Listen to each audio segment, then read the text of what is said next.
In this video, I will talk about 7.8 Factor Completely exercises number 9 through 16. I initially looked at your responses in Schoology and I decided to unsubmit some of your responses. So please take time to check whether or not your responses were unsubmitted so you can plan on when you will redo this activity. I will keep it open to give you more time, and in addition to that, I will go over the first example so we can clarify some of the misconceptions that you might have right now.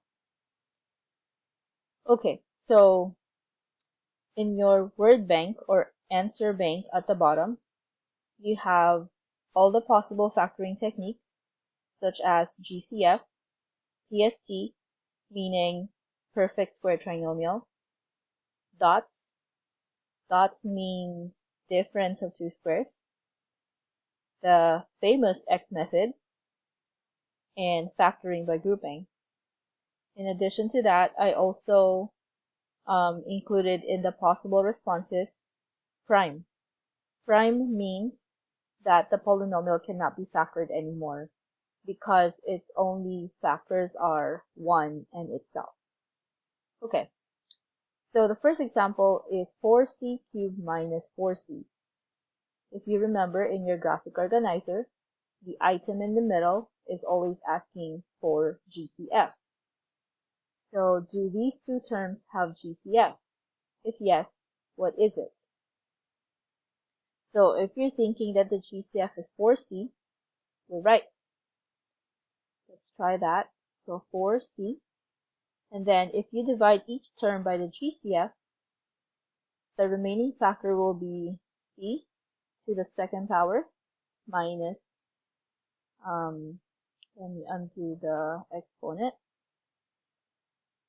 Okay, so minus 1. There you go. And c squared minus 1 is a binomial. Again, if you refer to your graphic organizer, c squared is a perfect square, and so is negative 1. So that means we can break down c squared as c times c, while negative 1 can be broken down as the product of negative 1 and positive 1.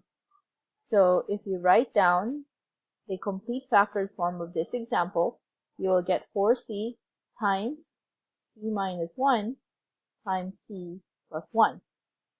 Again, writing c minus 1 first before c plus 1 is a matter of, choice. You can interchange them around because multiplication is commutative. Alright, so going back to the Schoology classwork, first, we took out the GCF, which is 4c. So let's pick that from our word bank and put it in the first box. After using GCF, we said c squared minus 1 is the difference of two squares. So let's find that. That's your dots. Put it in the second box. And then the third step was we got our final answer.